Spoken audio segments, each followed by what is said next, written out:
you can actually take more risks with an S. You don't necessarily have to take bigger risk. Whether you're an entrepreneur, whether you're working in an organization, you have to be able to make decisions around money.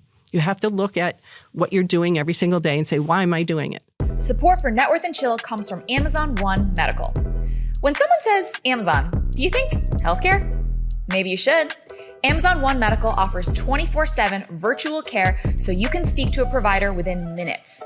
Not only that, there's also Amazon Pharmacy, so after your virtual visit, Amazon will deliver your prescriptions directly to your door. No more waiting in line with people who are sick with who knows what. Thanks to Amazon Pharmacy and Amazon One Medical, healthcare just got less painful.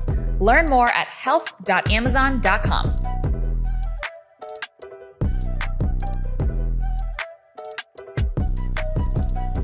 What's up, rich friends? Welcome back to another episode of Networth and Chill with me, your host, Vivian Tu, aka your rich BFF and your favorite Wall Street girly. And a couple months back, I was in Vegas celebrating a girlfriend's bachelorette. We did the whole day club, nightclub, dinner, party thing. And as we were walking through the casino in our hotel to dinner, I noticed a poker tournament going on. And the one thing that jumped out at me about this tournament is that there were literally hundreds of tables with, multiple people sitting at each table. They had these sunglasses on. They were mean mugging. But as far as the eye could see, I could not see a single woman. And that really bummed me out because I recently learned at a very cool dinner, a lot of women could learn a lot of really important life skills playing poker. In fact, this game might actually make you better at business, better at finances, better at investing. I'm serious. You have to know when to hold them, when to fold them, and when to cash out. But let's set the record straight. I'm not advocating for you to head to your nearest casino and play the slot machine or hit the craps table or put it all on red. I'm advocating for teaching everyone, women in particular, a set of skills via a card game that might just make them better at life overall. Today, we have a very special guest who's going to explain how poker, business, and life are all interconnected. Our guest is a self-made billionaire, mother, investor, and badass poker player. Everyone, please welcome Jenny Just. Hello. So glad to be here. So good to see you again. I'm so excited to chat with you.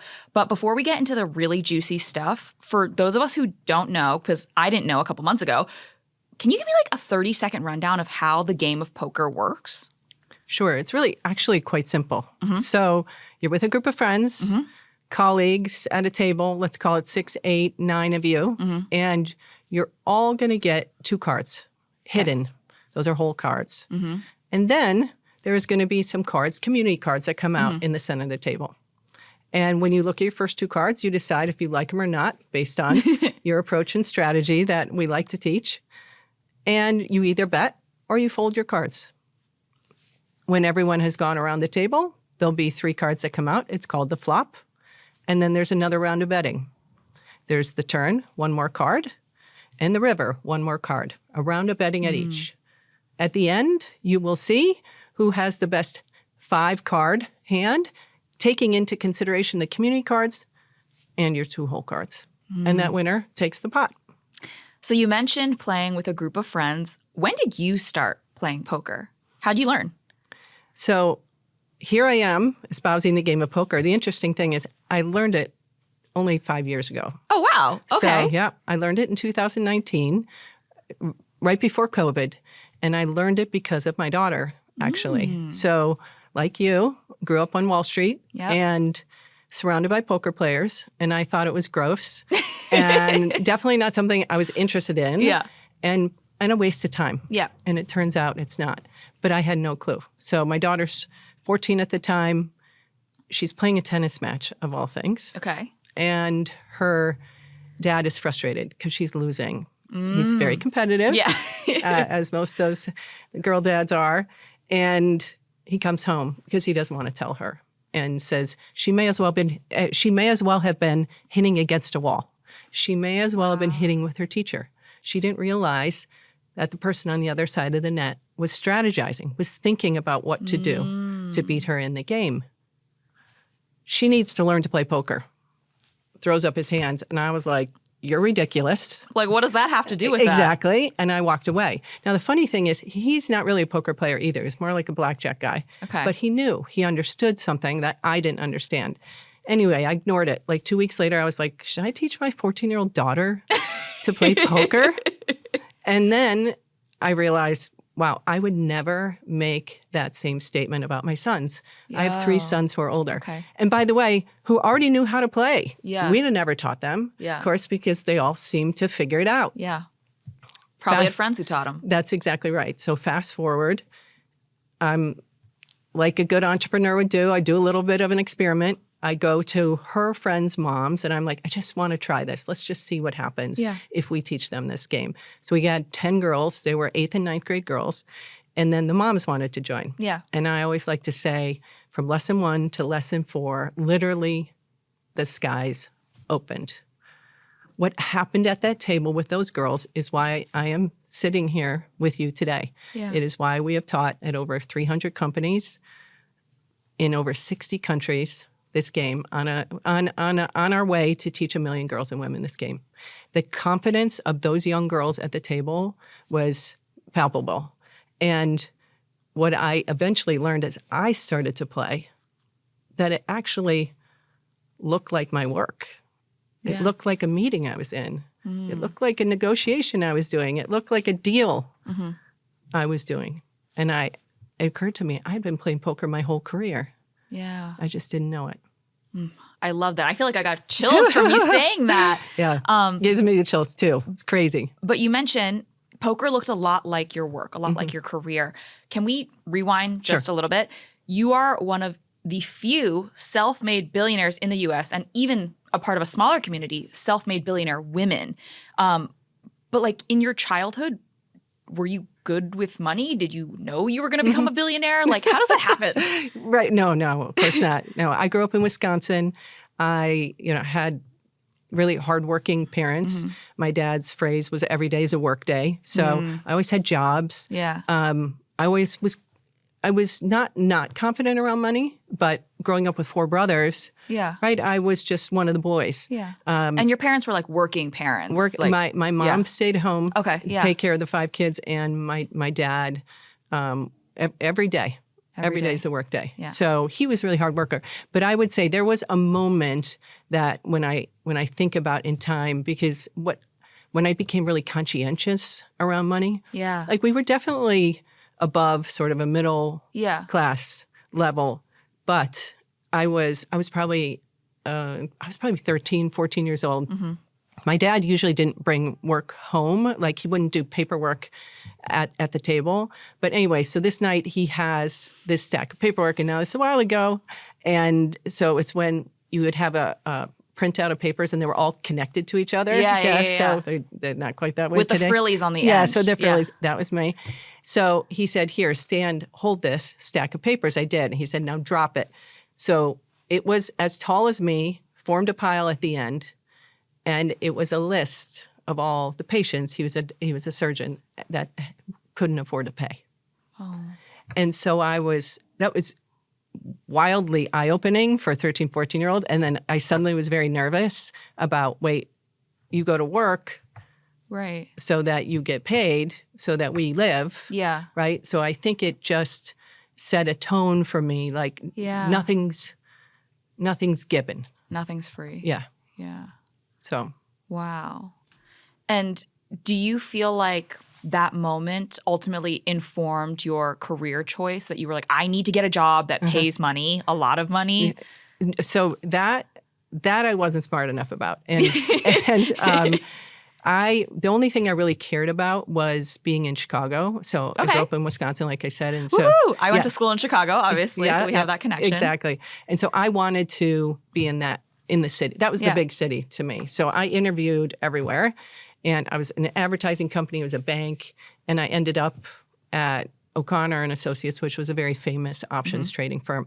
I knew nothing. I literally didn't even know I was going to the trading floor my first day. That was all a surprise. It was just a really... What did you think you were signing up to do? I don't know. It was just a cool place to interview because they were very early wearing casual clothes. Yeah. They had a cafeteria, which was like kind of unheard of in those days. they had Haagen-Dazs and like beer in the fridge. I was like, ooh, this sexy. this is where I want to be. Like, I don't want to be in a suit with like panty, because that's what you would have to do, pantyhose. Yeah, with the nylons. They're so itchy. At the bank, right? So it didn't really matter. I was just happy to have a job, something that paid, and then be what appeared to be like a really cool environment. Yeah. And I started my trading career at JP Morgan in 2016. And even then, that was only a couple years ago, like I was still the only woman junior on my entire desk. I'm assuming back in your day, you were one of, if not the only woman sitting around your area. What was it like being a woman in a male-dominated space? Did you ever see that movie, Wolf of Wall Street? Yeah. Yeah. Not exactly. Yeah. But I have to tell you, it's one of the few movies I walked out of because it was too real. Yeah. So, of course, there are some exaggerated points, but a lot is not. Yeah. Right. I remember when Billions came out and people were like, you have to watch. And I had to stop watching. Yeah. So, but I didn't ever, growing up with four brothers, right? Go down to a trading floor and big, huge men screaming and yelling every day. Like that part didn't intimidate me. The part that intimidated me was learning options trading, right? Right. Learning how to take risk, trying to be comfortable in a setting that seemed to be really quite comfortable for those guys. Yeah. So I think that was harder for me than the other. Yeah. Though, my first day on the trading floor, one of our teammates came up to me and said, "Don't worry, I'll protect you." I was like, "What are you protecting me from? What? From what?" Right? That's like the surprise. So I also think it had its advantages, right? Yeah. In some ways, because I was, shiny ball. Let's try some new things. And so I had quite a few jobs and opportunities in that 7 years when I worked there. Probably 5 jobs in the 7 years. So. Yeah. Do you credit any of your success to like a mentor, or was there someone who like took you under their wing to like teach you how to options trade? So when I talk about a mentor for me, ultimately, and what we've been able to do at Peak Six, for sure it's my dad. Yeah. In those early days of options trading, he thinks I'm crazy. Of course, has no idea what I'm doing, and he wants me to go back to school and get my MBA. And classic dad move. That classic dad move. So, how do I help my daughter? Set the right tone and the foundation. Fortunately, CFAs came out at that time. I was like, I'm doing this new thing, Dad. I'll do this CFA, and the 3 Say letters. goodbye to 3 years of your life. Yeah, so the 3 letters saved me. Yeah. So because nobody, of course, in trading was definitely getting MBA. Okay, and you mentioned how much you love Chicago. You wanted to be in Chicago. Unfortunately, O'Connor and Associates decides to move from Chicago to New York City. So you ultimately decide to leave the firm, and you and a co-founder, a close personal friend, obviously, you guys pivot your career of the stability of working for a company to suddenly working for yourself. What was that like?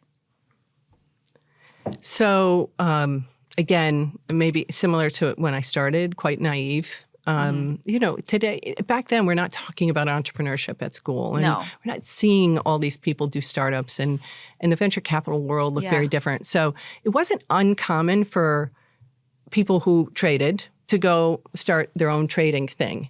Now, we weren't going to do exactly that. We were thinking about, so fortunately, we had an experience inside. So O'Connor did a joint venture with Swiss Bank at the time, which eventually became UBS. And we were part of that. It was a 3-person team. My co-founder and myself were two of the members, and we started something called the Over-the-Counter Equity Derivatives Group for the bank. And so we were sort of entrepreneurs inside of the bank, which I always tell people, like, even if you want to be an entrepreneur, there's so much you learn from being at these other firms, right? Yeah. What you want to do, but also what you don't want to do. So use their resources to build your thing. That's exactly right. So we were relatively confident. Now, interestingly, so we had a plan A. We're going to go out. Now it's just 2 of us in a room, right, staring at each other. So, and we want to do this over-the-counter equity derivative business, which you basically need a balance sheet for. Yeah. So we started talking to banks. And for everybody listening, needing a balance sheet just meant Jenny needed a lot of money very quickly. Very quickly, exactly, which we were not going to have anytime soon. But So we actually hired somebody to help us do that, but it was taking time, and we're looking at each other. I'm like, I'm basically a single mom at this point. Yeah. How am I going to have income? Now, we had saved money. We had worked for 7 years, so it wasn't dire, but I was nervous. So I'm like, we have to do something in the meantime. The irony of the whole thing is that business is sort of the heart and soul of Peak Six. It's been around for 27 years. Yeah. It's never had a losing year. And we used technology really early on, so called 1998, to start trading what was exchange-traded options from up in office. And so using tech early at that point was quite visionary. We weren't visionary. It was really out of necessity. Like, how are we going to do this? And we got lucky. And so today, most people don't know about Peak Six because we self-funded everything else we've done with the profits from that business. Yeah, I was going to say, I know you launched Peak Six in 1997 with only $1.5 million, which sounds like a lot of money, but when you're starting a literal fund, right? Exactly, is nothing. Exactly. But you've been able to grow it into $1 billion business. It sounds like you've been using money-making parts of the firm to fund other parts until those are money-making pieces, and then continuing to grow. What was your first major success that you really remember in your mind? It was actually early, and it definitely changed our trajectory. So when we started trading, I thought we were going out of business like a month later. And so because you can go negative, right? And so quickly. Quickly. So I thought we were going out of business in August. And then in October, we actually had a really good trading month. We made our first $1 million, which is crazy because we were basically around for 6 months at that point. Mm-hmm. So now it's like, hold on. Do not lose this $1 million. So actually, in some ways was great, but in other ways was petrifying. Like, okay, don't screw this up. How often are we going to be able to make this happen? Theoretically, I mean, that's what we did for so many years at O'Connor. But why would the two of us be able to replicate something that this amazing firm had done for so many years? So I didn't count my chickens. But that first month that we made our $1 million definitely set the trajectory for two things. One is, we can, but how do you protect, right? And so we always say, in 27 years, any trading firm never having a losing year is an extraordinary feat. Yes. It has to be more than that. It has to be about how we operate. It has to be about the technology. But more importantly, we may not make the most money, but we definitely know how to cut our losses. Support for Networth and Chill comes from Amazon One Medical. All right, I'm about to fill you in on an absolute game changer. Amazon is now in healthcare. Yes, Amazon. The same place you order books and socks and stream movies, that Amazon. And it's called Amazon One Medical. With Amazon One Medical, you can get 24/7 virtual care, which means you can speak to a provider within minutes. How convenient is that? So if you're ever feeling so sick that even the thought of getting out of bed is too much for you, with Amazon One Medical, you don't have to leave the house. But of course, what good is that if you then have to drag yourself to the pharmacy? Well, they already thought of that too. With Amazon Pharmacy, of course, delivering things fast is what Amazon is already known for, and that's exactly what they do here. They'll deliver your prescriptions directly to your door.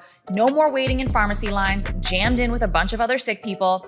It's about time that someone rethought healthcare. And now they have. Thanks to Amazon Pharmacy and Amazon One Medical, healthcare just got less painful. Learn more at health.amazon.com.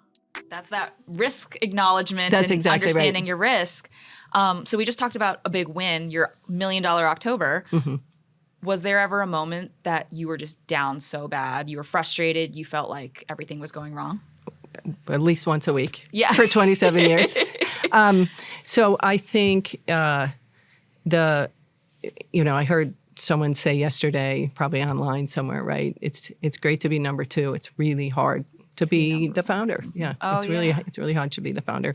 So I think for us, some of the biggest frustrations early on were, and interestingly helped us, we didn't know how to manage people. We never had to do that at our firm. And all of a sudden, you needed bodies back in those days to populate the exchange floor so you could get the volume. Yeah. And so if we didn't know how to do that, we're screwed. Yeah. So using technology and then connecting to the exchanges by sitting at our desk allowed us to not hire as many people, right? Oh, okay. Yeah. So you saved on labor. We saved on labor by doing it that way. Now, of Nice. course, there's so many more exchanges, and thankfully the world has changed for the better in the ability to access it. But at the time, it was a mountain that seemed too much to climb, right? We're 27, 28 years old, and we already have a couple employees. And, that I remember I was like, we cannot hire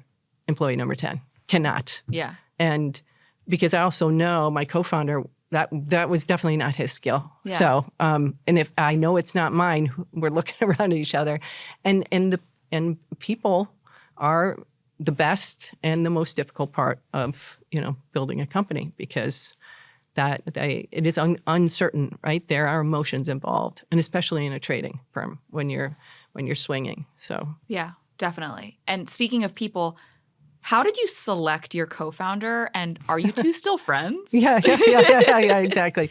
So, interestingly, we were entrepreneurs inside of the bank. Yep. And so our bosses, who eventually put in part of that $1.6 million, Nice. had selected us to be part of that team. So we had worked across from each other, this far apart from each other for 6 years at that point. 4 years there. And then when we start Peak 6, there was another gentleman. It was actually supposed to be 3 of us. And at the last minute, he had a new baby, and it was decided he was going to go with the bank. So he didn't. So now it's just the 2 of us. If I'm him, though, by the way, I'm looking at your success right now, and I'm sick. Yeah. Well, I am down bad. Yeah. Well, I think, he's had a lot of success, and, it is interesting, things happen for a reason. Yeah, for sure. And, but when we decided to do it, it was more him choosing me than me choosing him. Really? I would say, which was highly, highly unusual at the time. Yeah. So he has a very strong mother and a very strong sister, one of the few female hand surgeons in the country, right, when she started to do that. And and because we had worked together already, I feel very lucky, but I think he also feels very lucky, right? Yeah. That I said yes, and that now we're going to be equal partners, though. Yeah. Right. Which you ask any male at that point in time, you're going to be an equal partner in an options trading firm with a woman, like that is. So I give him a lot of credit for that. 6 years later, into Peak 6, we got married. Wait, I don't think I even knew that. Yep. Wait, okay, Isn't so that crazy? your So we co-founder— knew each other for 10 Oh years. my God. We knew each other for 10 years. Maybe I should have done better homework, but I don't think I realized that. Well, I think it's just because Well, we you don't have the same last name. No. Yeah. No, I go by my maiden name. Yeah. Wow. Isn't that crazy? And nobody would have ever guessed it. We laugh about this often. In fact, I was at a dinner last night and people were laughing because there's a fine line between love and hate. Like, it was an all-out war early days of the firm because there were so many highs and so many lows. Yeah. And learning to figure that out. Our first employee, who was actually an ex-O'Connor gentleman who came and worked with us, he had to take a leave of absence at one point. It was so tough on him to deal with what was going on. And there was no tiebreaker, right? When you have 2 people who are that headstrong, and both both equal, and exactly. So it's really hard. And we would say, he or she who has the most passion wins. Yeah. So there's a ton of passion. That is incredible. Yeah, that's crazy. And now we have a quick break to share the tip of the day presented by Amazon One Medical. Since it's 2025 now, I know a lot of you guys are probably thinking about leveling up your money and getting your bag. If you didn't get that raise last year, or maybe you wanted more than you got, now is the time to start preparing. We are going to make something called a brag book. I want you to make a folder in your email and label it brag book, raise receipts, promo pitch, whatever, and the year. So in this case, 2025. And throughout the rest of the year, you're gonna send every good piece of feedback from your colleagues or clients into that folder. This way, when it comes time for your mid-year or end-of-year review and you're asking for that raise, you have the receipts to back up everything you're saying, so you'll be able to make a compelling argument since you'll have a laundry list of all of your wins. oh my God, I can't believe that Sherry was able to do that. Daniel did such a good job leading the team. Anything like that, put it into that folder. The most successful people are not the smartest or the hardest working. They're the ones who can best advocate for themselves. And that is what you need to be doing every single year to ask for that raise. Now back to our show. Wow. Okay. So this, I feel like, clears up so many things in my head now. Okay. Because obviously Peak Six starts out as a proprietary options trading firm. Yes. But these days you're dabbling in tech. You're dabbling in other industries. Like, right. How does that happen? Because there are likely so many other options trading firms that are like, we're going to have a successful year and have a successful 27 years. They'll just keep doing that and not do anything else. What made you want to do other stuff? Well, I think a couple things. And it's interesting that you say that because there are a lot of those firms who say to us, we wish what we did what you guys did. Because it's a healthy diversification for sure. Course. But that we weren't that smart at the time. A couple things happened. One is we made more money trading than we knew how to put back into trading at that point in time, right? So we've obviously over 27 years got bigger, but we had some of those early wins.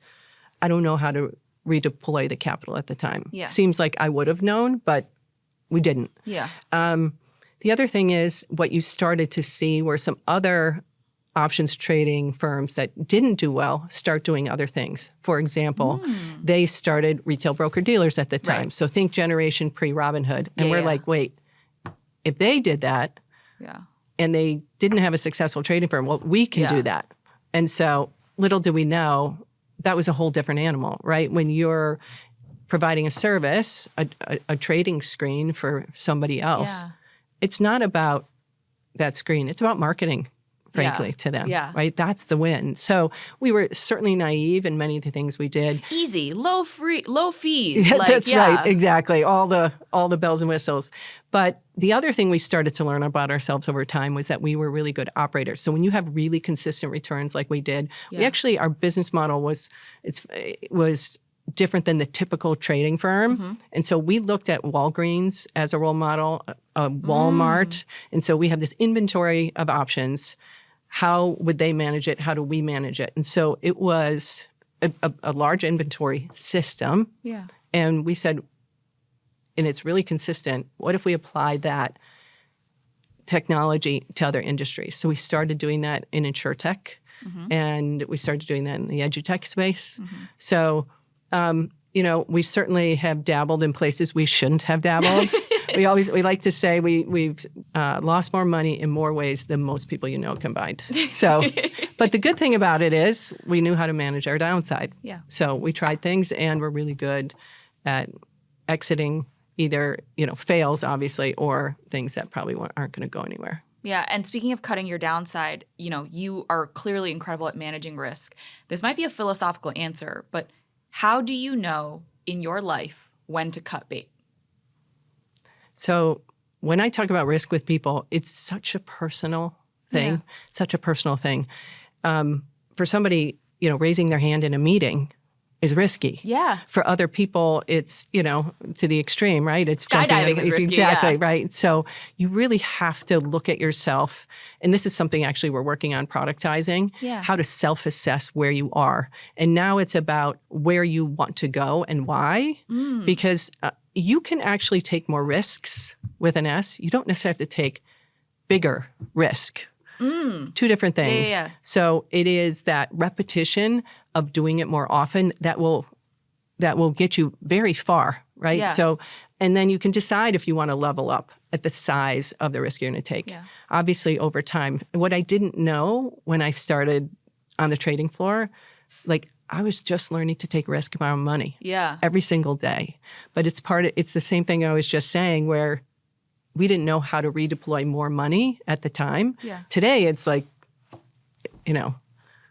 in the afternoon, I deploy that much risk, right? At the time, so you have to learn. You didn't have as much muscle memory. I did not. Yeah. So you have to create it, which is why I say, if you're not a risk taker and you want to change your trajectory, you have to start today because you're only going to get better either by, closing your eyes and plugging your ears and praying, right? If you start practicing and start exercising that muscle Yeah. That's the only way you're going to get better. And the truth is boys and young men do that far more often. Poker is a great place to be doing that. Why is than that? women. I think it's cultural. I think Yeah. it's, part of our society. I think it's part of, how we're made up. I think there's all kinds of reasons, but it's not about capability or ability. It's not. It's a learned habit. It's a learned habit. So we can do it. I'm a great example of it. I would not be where I was if I hadn't learned how to take risk.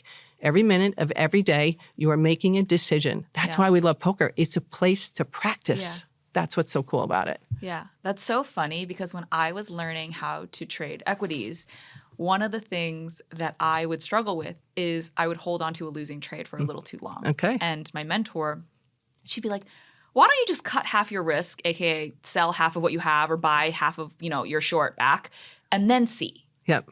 And that changed my life I'm sure. because it made it half as scary and half as bad. That's right. And suddenly I could think a little bit more clearly versus being like, oh man, the number's getting really big, red, big. really big. That's exactly right. But if you didn't do that, go through that, otherwise you sit in that place of uncertainty. Yeah. So now the next time you have a data point. And so I have a number and you might say, well, I want to get to that whole number again, not just half of it. How do I get there? Yeah. It's not going to happen overnight. You don't just change how we emotionally assess risk, right? You have to learn those feelings, which is why when you fold a hand, fold a poker hand over, but then you play a hand and you lose, it's an experience. But right away at the poker table, you're going to play another hand. Yeah. And you have the opportunity to get back in and do something different. Yeah. So you're forced. You're forced to do it. But I also love that you mentioned like you can take smaller risks versus one mega risk. It's like the micro risk. Exactly. Right? Yeah. You just increase them more and Let's slowly trademark that. you become, I guess like, I don't want to say desensitized because that's typically a negative connotation word, but like you become less scared every time you That's take exactly one more right. risk. That's exactly nice. right. Yeah. Okay, so on to the topic of poker. Poker Power has become a really cool part of the Peak Six business. It teaches women how to play poker, trying to get them to be able to take better and smarter risks in their businesses, in their lives. What inspired you to do that? Was it just that dinner table night with your girlfriends and their daughters? So it all started there. Yeah. But the interesting thing is, so that was May of 19. As we started to play poker, and it was really about poker clubs for young girls. Yeah. How do we build their confidence at a table that they would generally not feel comfortable at? COVID came. No. Yes. So then we were like, we'll see you later when we can get back in person. Obviously, it lasted a little longer than everybody was expecting. 2 weeks to flatten the curve. That's or right. whatever. Yeah. I mean, please, 2 years later. Yeah, that's right. So roughly late spring of 2020, I was like, well, we're going to have to figure this out because I believe it can profoundly impact young girls' lives, right? So that was a premise. So we went to the Peak Six families. Everyone's trying to do stuff on Zoom. We got an app, which is super disappointing when you go to the traditional poker apps, right? Because they're not gender neutral at all. And they're also like very much like being inside of a Vegas casino. gosh, it's like super hyper stimulation lights right. and it's horrible. Yeah, it does not feel good. But that's all we had at the time. And we said, well, we're going to teach online. So we went to the Peak Six families, several thousand people at the time under there. And we said, we want to teach your daughters and your nieces, et cetera. And then the women at Peak Six were like, wait, if it's so good for them, why aren't we learning? And I was like, that's a good idea. So we started teaching them. And because everybody, right, was sharing ideas during COVID, a woman at Morningstar knew a woman at Peak Six, said, oh, can you teach us? 30, 60, 90 women later. Now we're at companies all around the world in 60 countries doing this for corporates, doing it for their junior employees, doing it for their senior employees, doing it with their clients. We're, on stages at these women's conference all the time. We have 26 teachers across the United States and just a mighty team that's in there. And then we built an app. right? To go alongside of it and to go alongside of the lessons, which are in person and virtual and coming on demand soon. Yay! Super exciting. Okay, that's exciting. A little teaser there. Yeah. Can you just give us a couple examples of how poker translates into the workplace or in life, and like how people can benefit? Sure. So we love our women. It's a fascinating experience. And just to back up, when we teach our grown women, what ended up happening because they wanted to learn, I didn't not want to teach the young girls, but what I realized was this could be a really interesting flywheel because I'm going to have to get a buy-in from those women anyway to teach the daughters. I'm going to probably get a buy-in from the dads, but I got to get a buy-in. So I teach them, and now they know that they can teach. But what we see with the women is consistent time and time again. So we create this safe environment. Typically all women, of course, our men are willing to join, but it's for someone who's never played. Right. So of the 100, nobody really knows there are poker players in the world, but less than like 6% are women. So we're the newbies. And when they come in and learn, they are fascinated very quickly by what kind of risk takers they are. I just literally, I was at a big telecom company on Tuesday, and they're all the senior women who are there for a holiday event and sort of training with us. And their eyes, whether they're in legal or they're compliance or they're in marketing or they're sales or they're in operations, whatever it might be, they all understand where everybody is, and they all, when they are taught from our teachers how to approach strategically the hand that they are dealt, they all want to do the same thing. They all, what we call limping in, right? They all want to just match if they want to play. And we tell them, bet 2 times, bet 3 times the big blind. And it just stops. Everything stops. And it's so unnatural. And these are women who are senior. Yeah, in their these are careers. like C-suite women. These are C-suite women.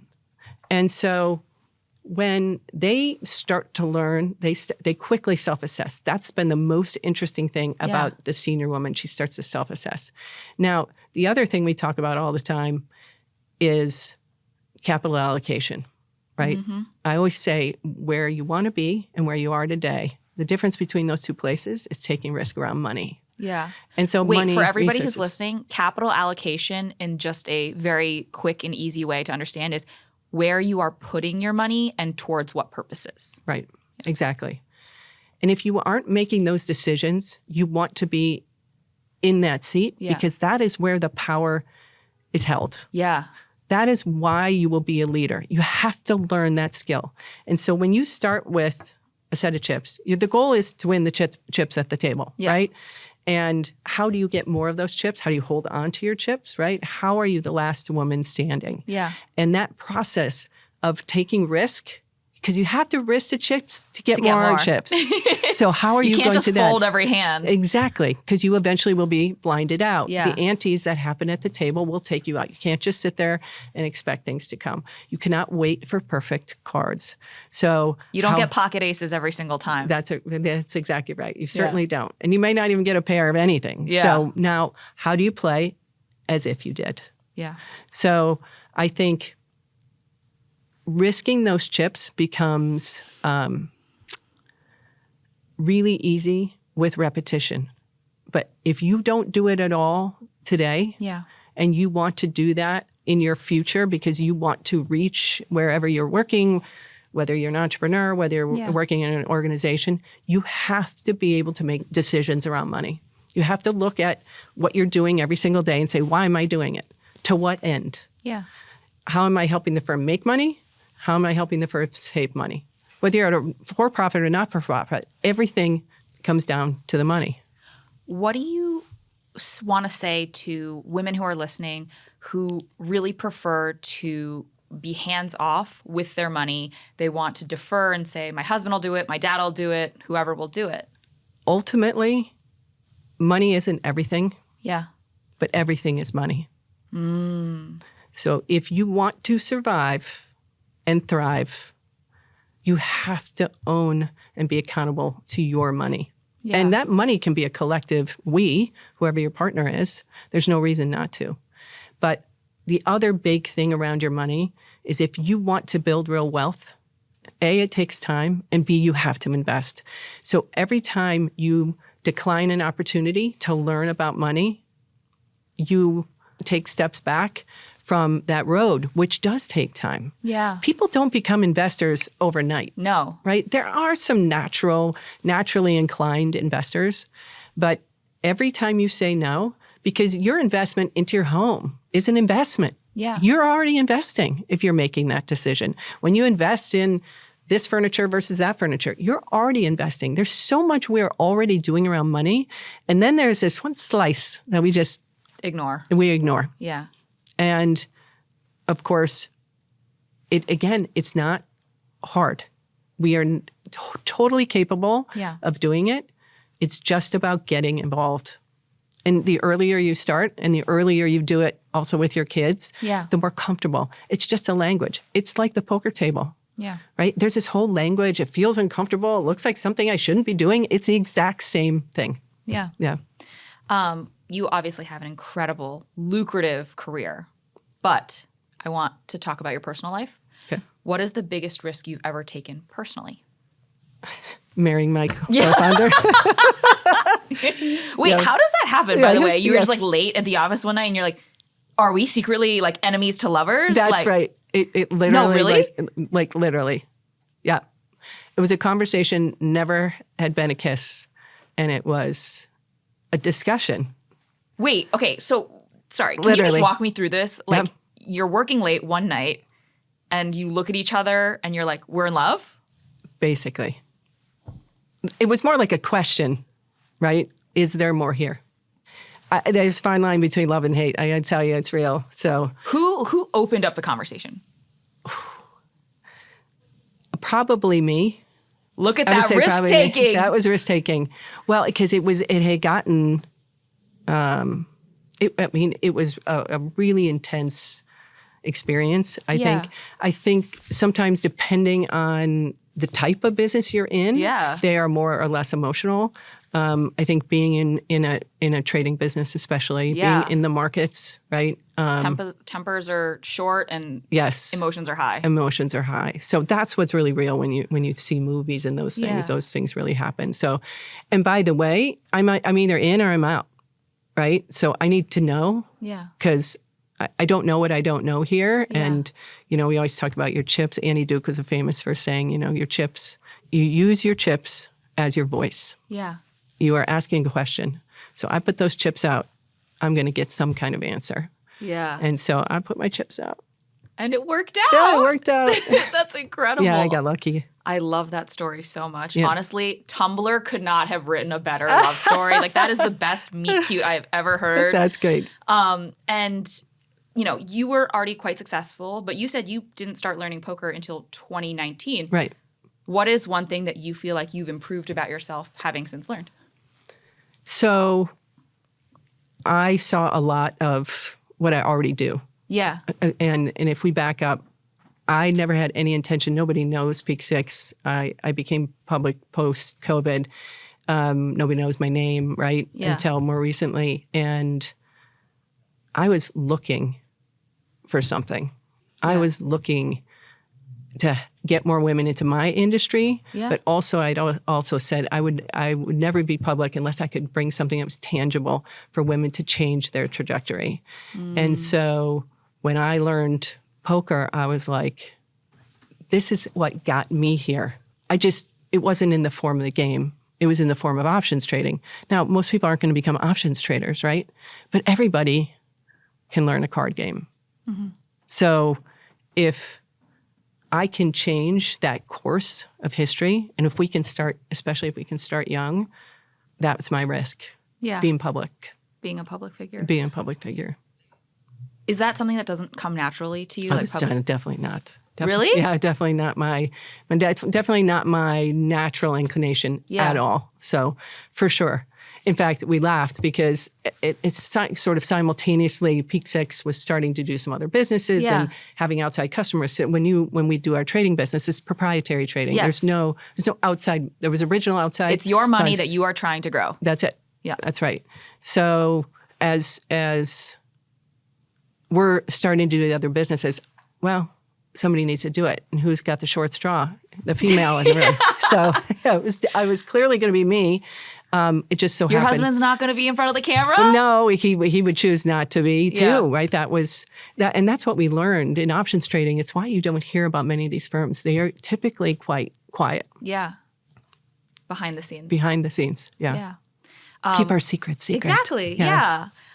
What is one thing that you've learned from being in the public arena and having to speak more publicly and be front-facing? It's another skill. Yeah. It takes practice. Yeah. Yeah. And I love that advice. yeah. You can always be better at anything through practice. That's right. Yeah. Okay, so final question is, do you have anything that you would want to say to our listeners right now? It runs the gamut, but it's, people who are just starting out on their financial journeys. It's people who are, high earners who are not rich yet, but everybody wants to be smarter with their money. Is there one piece of lasting advice that you'd like to give everybody? Well, that's easy. Play poker. Play poker. May be a start. But it's really bigger than that, right? It's about, we talked about something called compound experience. And it's like compound interest. Exactly. If you get those experiences earlier, so it doesn't matter if you're more mature in your career or not. If you start having different experiences tomorrow than today, that's going to compound quicker.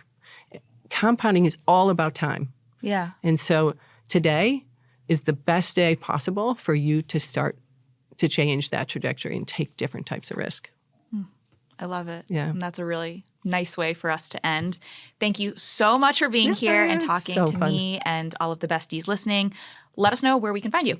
You can find us on social, on Instagram and TikTok at Join Poker Power. You can find us online at pokerpower.com.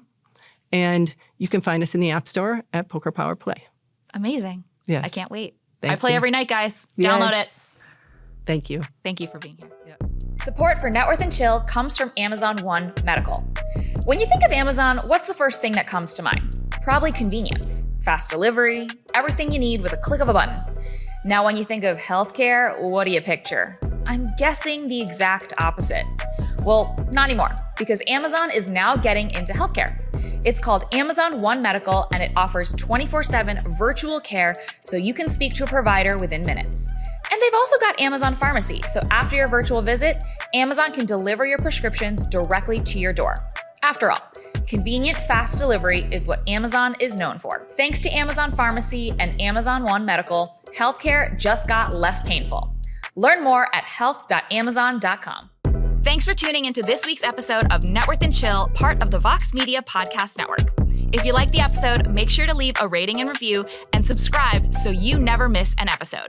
Got a burning financial question that you want covered in a future episode? Write to us via podcast@yourrichbff.com. Follow Networth and Chill Pod on Instagram to stay up to date on all podcast-related news.